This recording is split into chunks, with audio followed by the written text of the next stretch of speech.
বিএনপির কেন্দ্রীয় সাংগঠনিক সম্পাদক শামা উবাইদ ইসলাম রিঙ্কুকে নিয়ে ভিত্তিহীন বিভ্রান্তমূলক সংবাদ প্রচারের প্রতিবাদে প্রবাসী সাংবাদিক ইলিয়াস হোসেনের বিরুদ্ধে ঝাড়ু মিছিল করেছে শামা উবাইদ সমর্থিত ফরিদপুরের নগরকান্দা উপজেলা বিএনপি নেতাকর্মীরা। বুধবার দুপুরে বিএনপি নেতাকর্মীরা নগরকান্দা বাজার থেকে একটি ঝাড়ু মিছিল বের করে শহরের প্রধান সড়ক প্রদক্ষিণ করে উপজেলা পরিষদের সামনে গিয়ে শেষ হয়। পরে সেখানে সংক্ষিপ্ত সমাবেশে বক্তব্য রাখেন নেতাকর্মীরা। আজকে ইলিয়াস আলী যুক্তরাজ্যে বসে আমাদের নেত্রী প্রান্তীয় নেত্রী দক্ষিণবঙ্গের অগ্নিকন্যা শামা উবাইদ ইসলাম রিঙ্কুর বিরুদ্ধে যে অপপ্রচার মিথ্যা বানোয়াট সংবাদ প্রচার করেছে, এই দক্ষিণবঙ্গের পক্ষ থেকে নগরকান্দা শান্তা থানার পক্ষ থেকে আমি যুব দলের পক্ষ থেকে এর তীব্র নিন্দা এবং প্রতিবাদ জানাচ্ছি।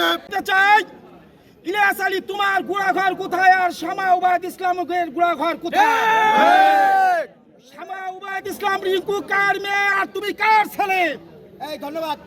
সেই মেয়ে যার এই দক্ষিণবঙ্গের একজন অগ্নিকন্যা, তার বিরুদ্ধে কথা বলে তুমি এই কাজ করতে চাও, এটা কোন অবস্থাতে এই বাংলার মাটি মানুষ মেনে নেবে না। সমস্ত নেতৃবৃন্দু আমরা প্রতিবাদ জানাই। আমাদের কেউ ওয়াহিদ রহমানের মেয়ে এবং সাধারণ সাংগঠনিক সম্পাদক তার নামে তো মিথ্যা বানোয়াট করছে, ওর জুতা পারবো এবং প্রত্যাহার করার জন্য আমরা নগরকান্দার থেকে উদাত্ত আহ্বান জানাচ্ছি। এ সময় তারা সাংবাদিক ইলিয়াস হোসেনের বিরুদ্ধে শামা উবাইদকে নিয়ে মিথ্যা অপপ্রচারের বিরুদ্ধে নানান মন্তব্য করেন এবং প্রকাশ্যে সাংবাদিককে ক্ষমা প্রার্থনা করার আহ্বান জানান। এ সময় ফরিদপুর জেলা যুবদল নেতা তৈয়বুর রহমান মাসুদ, হেলাল উদ্দিন হেলাল, উপজেলা যুবদল নেতা রবিউল ইসলাম বাবু সহ বিএনপি ও অঙ্গ সংগঠনের নেতৃবৃন্দ বক্তব্য রাখেন। ডেস্ক রিপোর্ট, দৈনিক রানার।